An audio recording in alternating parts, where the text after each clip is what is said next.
Thank you all for helping this group of people and those who will be up here in the second service as well take this trip. It's always a blessing for us. I thought it might be helpful for you to know we do have a Honduras visioning team, and the Honduras visioning team has a vision for us. Do you know that? Here it is.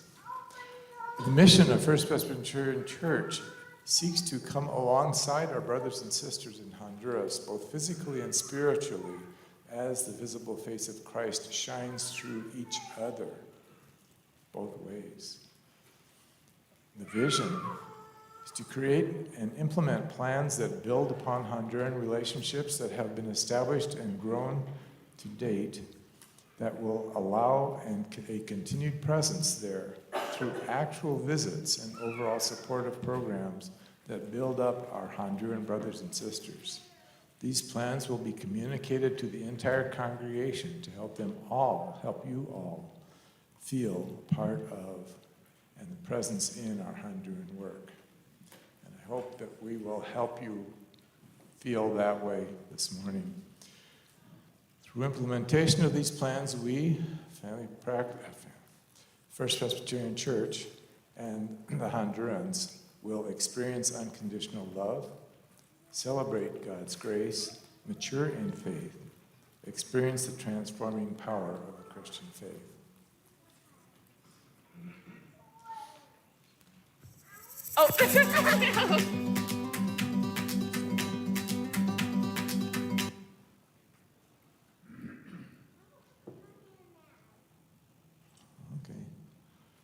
Well, are these your slides?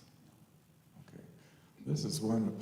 At our commissioning ceremony, we were asked, what are we anticipating? And there were three things that I mentioned. One was renewal of old friendships when we were down there. I'd just like to point out the guy kind of in the center to the right in the back there. His name is Wilson. He is was a kid, that has been visiting with our groups as they've gone down there every year, as far as I know, for the last 10 years. He is a recipient of the scholarships that we help provide, and he has graduated. And he is now working in the mayor's office, and this is actually his office, and you can see he's got 3 people around his desk already. It's a shared office with the person you can see in front. The mayor's office is off to the right. But this is one of the people that I was looking forward to seeing again, and there Wilson is, and we saw him several other times. One of the other things that I anticipated looking forward to was to see how a couple of people that I'd had the privilege of going to Nashville with would interact with kids. And guess what? Can you pick out a couple of Ruby girls in that crowd? Do you think they could attract any children to play with? And this is up on a mountaintop. These kids all followed them up to the top of the mountain, up the hill from where we were working. And they came up there with them because they didn't want to be left behind. They wanted to stay with these lovely girls. And guess what? They reacted as magnetically as I thought they would. And that was one of my anticipated joys as well.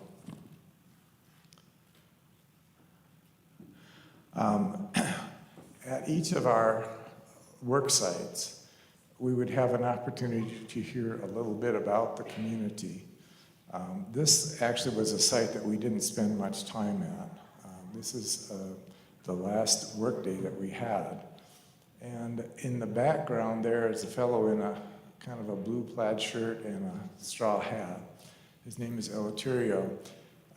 He is the leader of, or kind of the foreman of the construction projects in his part of the country. This is a different community than the one in which we had stayed. But we'd met him before as well. I don't know if you recall, I think we had mentioned at some point in a previous service that there was a community that was kind of isolated. It was a native population community, and they were kind of outcast even from the Hondurans and from the Nicaraguans when they were in Nicaragua. They didn't change location. The borderline between the countries changed so that they're now Hondurans. And they wanted to have a housing project, but there was no road. So these are the people who got together and built the road. And I can't remember, I thought it was something ridiculous, like in 30 days, by hand, by no machines, just by hand. But I just want to mention too that Eleuterio was relating this story, and he said, we didn't build it by hand, we had picks and shovels.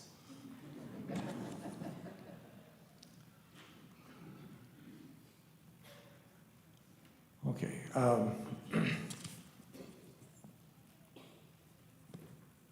I think I don't maybe have all of the slides in order. Here's another one that I did want to show you. This again is old friends. The tallest person standing in the back is Tim Wheeler. He's the Presbyterian missionary in Honduras who married a native, very active person in Honduras. They're now retired and living in Pennsylvania, but he makes a point to come down when he can to be with groups like ours and continues to try and help this process of upgrading people's living conditions from mud and sticks and dirt floors to concrete walls and concrete floors that they can keep much cleaner. But the rest of the folks standing around in the background are the folks who take care of us when we stay in Honduras.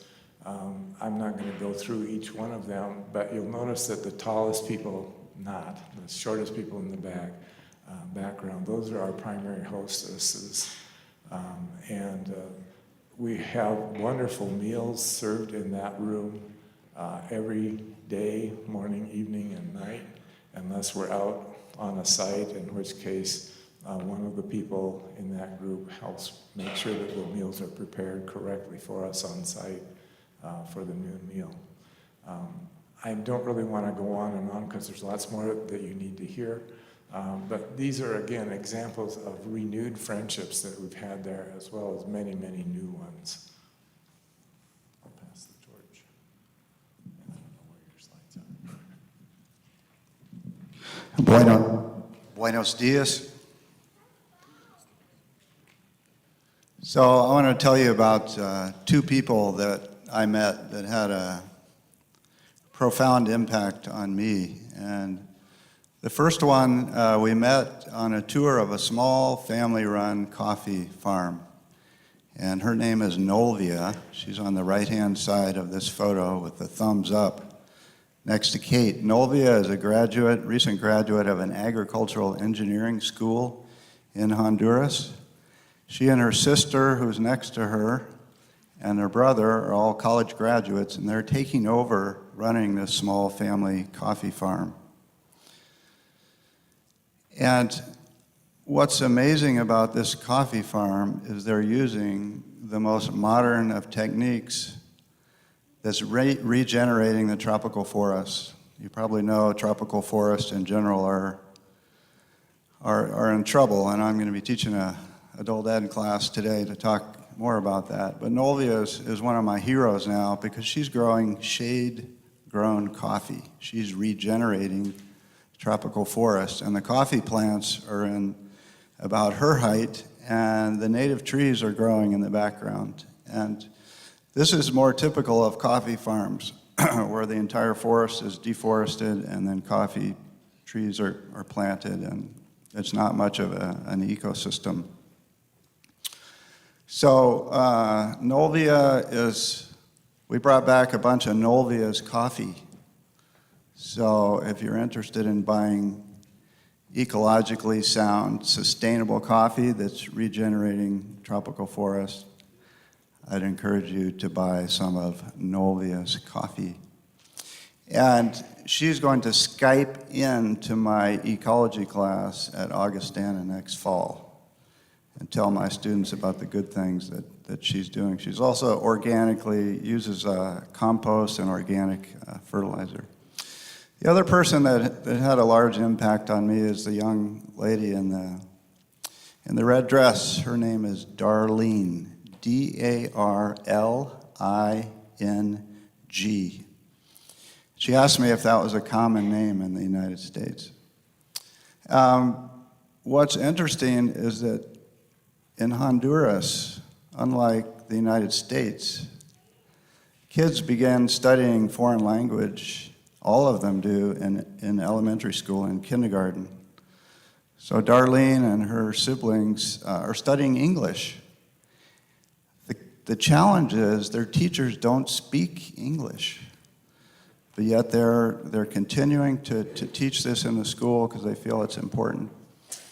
So what was fun for me, while most of my colleagues here were schlepping cement and cinder blocks, and my body isn't good for that for very long, I was hanging out with the kids, working on English with them, and they were hungry for it. Now, so a lot of them were shy at first, and it was hard to get them to open up, but eventually they would. And Darlene was one that was just really bright and really interested, especially in how to pronounce things, because her teachers didn't really speak it. So that was a lot of fun for me. And then Pam brought some beads along on the work site. You can't quite see the bottom of the photograph, but there's Darlene and her siblings. They were making beads for people, and Darlene, most of the kids would start making the beads, a necklace or a bracelet, for themselves. But Darlene, I noticed, was making them and then giving them away. And before we left the site, she gave me a very special present, and I'm wearing it right here. And there are letters on there, and at first I thought, well, they're just random letters. But then I studied it a little more closely. Can you read what that says? Thank you. And she gave me a gift that I'm going to remember for a long time.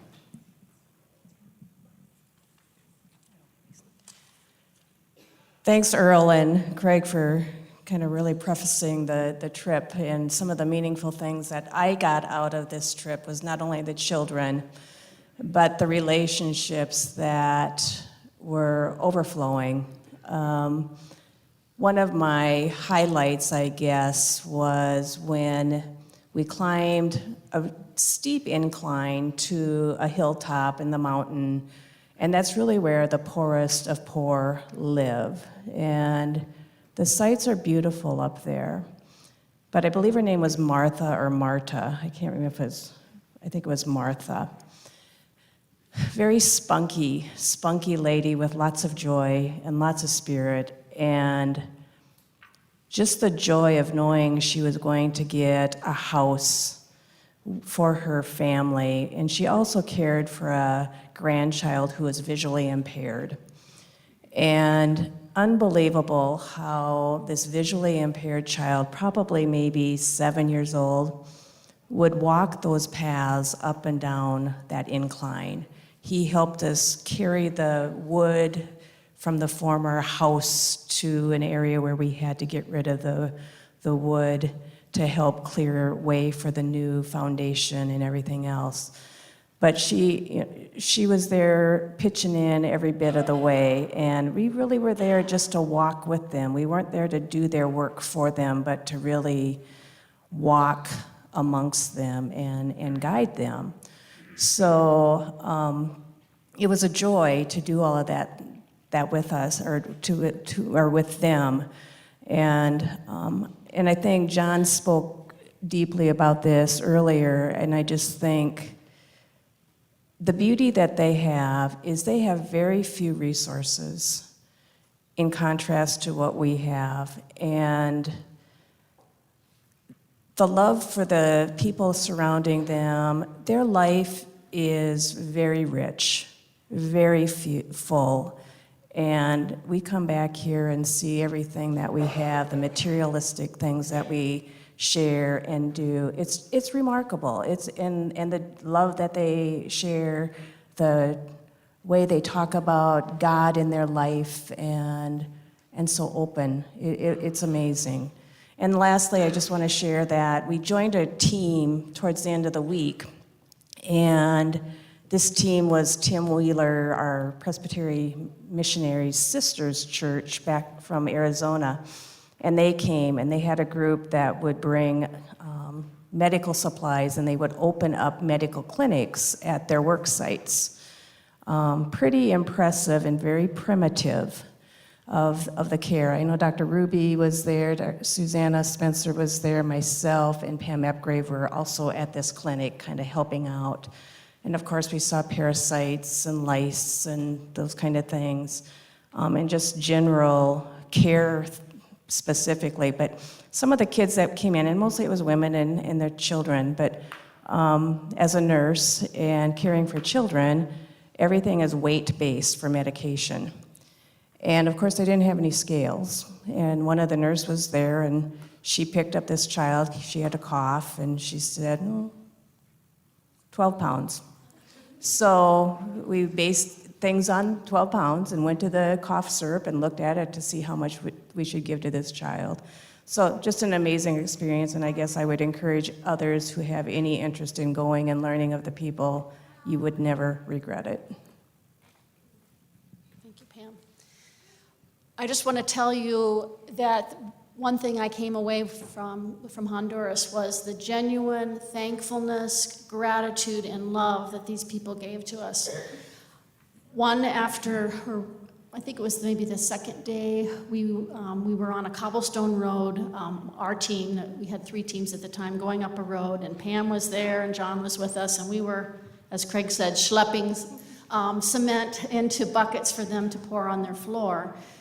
And I got relieved by Pam. She was awesome. And so I just went out onto the street where all the kids were. A lot of the Ruby girls were keeping the kids pretty busy. And then there were, 20 kids out there. And this one boy came up to me, and I had a book, and we just sat down in the middle of the cobblestone street, which was quite steep and quite hard on your rear end. And we sat down and we started reading the book. And I was reading the Spanish, and he would correct me, and then he would read the English, and I would help him, and his sister came up. And we probably sat there for maybe 10 minutes reading, and with all sorts of activity going on around us. And this boy named Christian and I just kept reading. And then as the time passed and we were kind of finishing up and he was looking at all the fun going on and decided that he would go, a woman walked up to me who happened to be Christian's mother. And she handed me this. It's a very common pottery from Honduras. And I'm like, I didn't expect somebody to give me something. So I kind of handed it back to her. And she gave it back to me, and she just, gracias. She was thanking me for reading and sitting there with her son. And I was just overwhelmed with this woman that was living across the street from the house that we were building, had a very, very modest, to say the least, cement house. And she walked over because I sat down and read to her children. She gave me this cup, which will have a very special place in my home. I guess just the overall trip was amazing. I was more the relationships and playing with the kids, as some have mentioned, mainly during the trip. But our first work site, we were pouring cement and bringing it up to the house, and we met a boy named Nelson, who we still have not decided if he was 15 or 17. He's told us 2 different ages. And it was really amazing to show he wasn't even a relative or a family member of the family we were building the house for. He was a friend of a friend of a friend of somebody that knew about the house being built, and he came to help. And he was by far the hardest worker there. I mean, I tried to keep up with him. It did not go well. And it was just amazing to see how much he wanted to help. And then the second day, or even that second half of the day, we went to another work site, and there was, as Susanna was saying, oh my gosh, at least 20 kids. And they would pull on you, and they'd run with you, and it was amazing. And then Nelson showed up, and he just kind of helped. I mean, he played with us, but he was helped with the kids, and it was really, really helpful. And he knew no English, and still I was able to have a conversation with him and communicate with him and learn from them. And they were even excited. They would start trying to piece together English and Spanish words and try to get it right, and it was really cool to see that. And just but he was an overall great kid. And my dad got into conversation with him, I think our final day work site, we went to a park, and we really got our hands dirty. But I had a conversation with him and learned that he was not in school anymore because his dad could not afford it. And it was just kind of oh, what? That's really weird that you're not learning anymore. You're 15, 17 years old.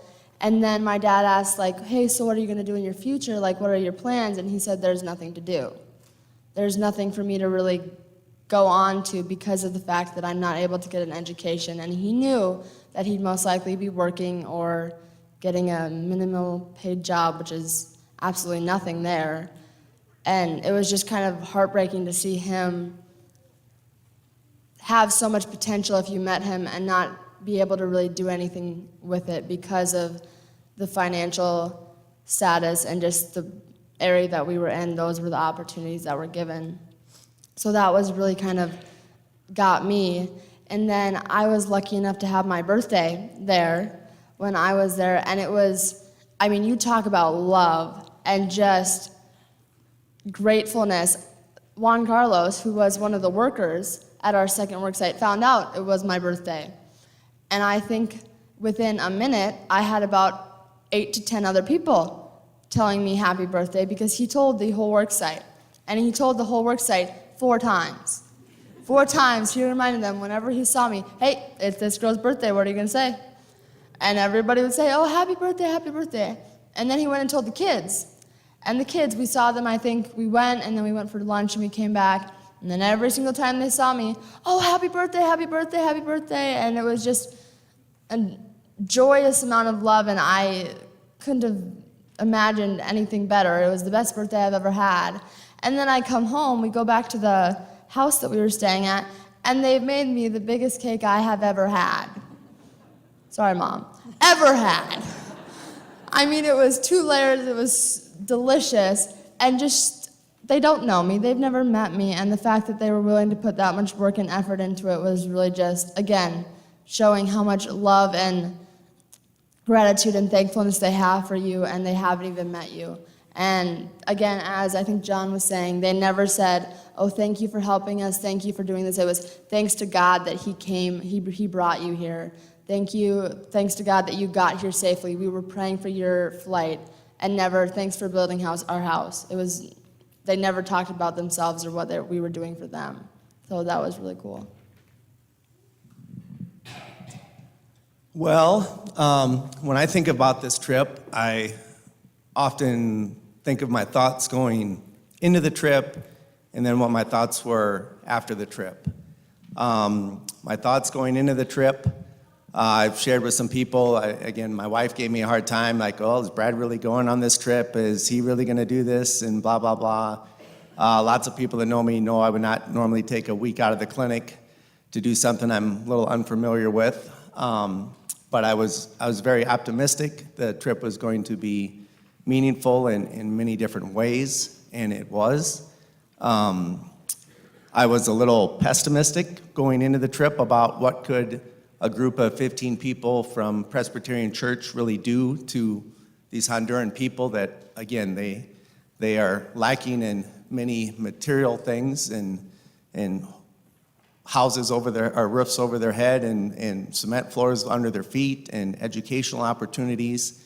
And my first trip down there, I was blown away talking to the mayor and talking to Tim and talking to Dan. I really kind of dove into these people that had been going there for the last 10 years and trying to listen and hear So what have we accomplished over the last 10 years? And it was just amazing on the improvements in the number of houses that were built and what they were living in before they got these houses. And now there's an ambulance service, and there was an ophthalmologist.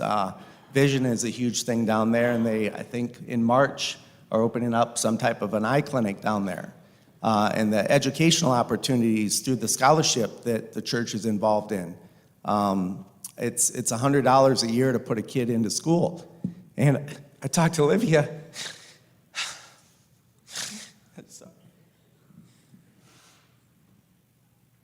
And Nelson. And I just can't believe these kids can't go to school. So I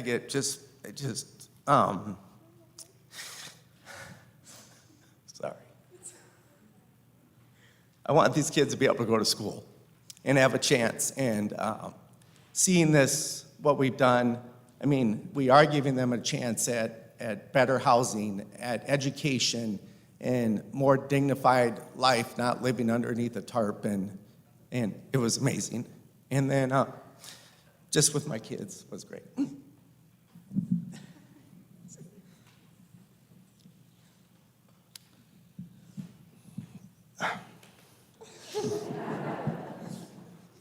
It seems inappropriate to try to follow that.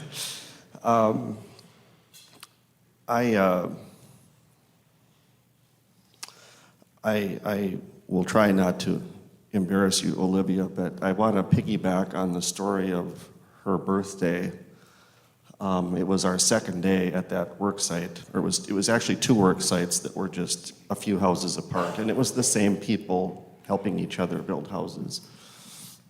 And it was about 3:30 or 3 o'clock or something in the afternoon, and we were leaving that day. I believe that's the day we went to visit the coffee farm.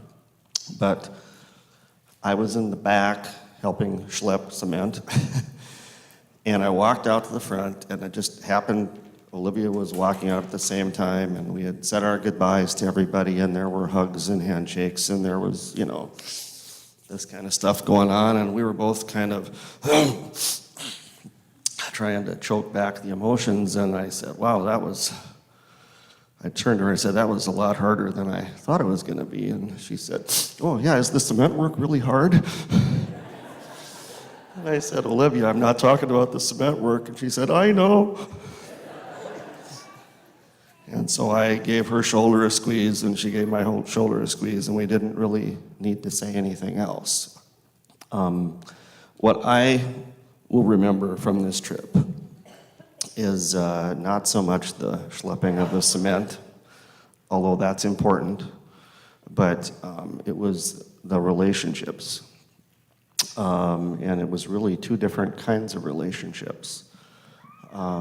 Every night after we ate dinner at our hacienda, and the food was amazing that they served us, we had an evening devotions time among the team. And Dan Sweatman had given us we each had a night that we were responsible for. And there were 15 of us, and we all know each other because we go to the same church. And everybody was good friends, but as the people went around the room and they shared what they were feeling and where they saw God that day, we really grew to know each other on a much deeper level. And I think we formed bonds that will probably never be broken. And the other part is, of course, the bonds with the people.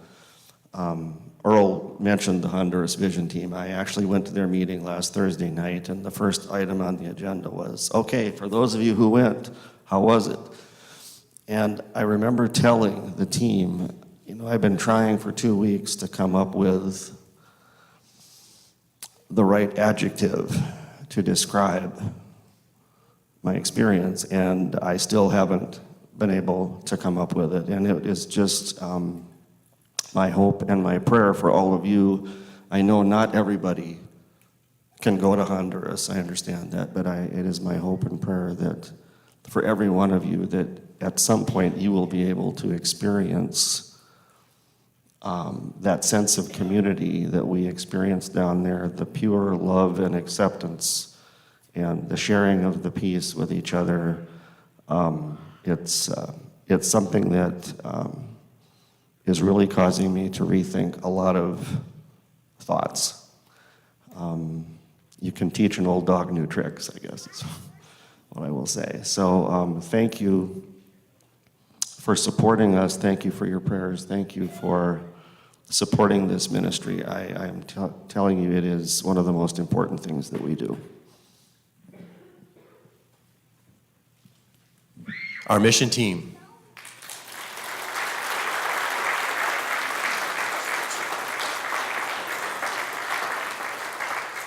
One of the things that, and this is only 7 of the 15, and so the rest of us will be sharing at the second service.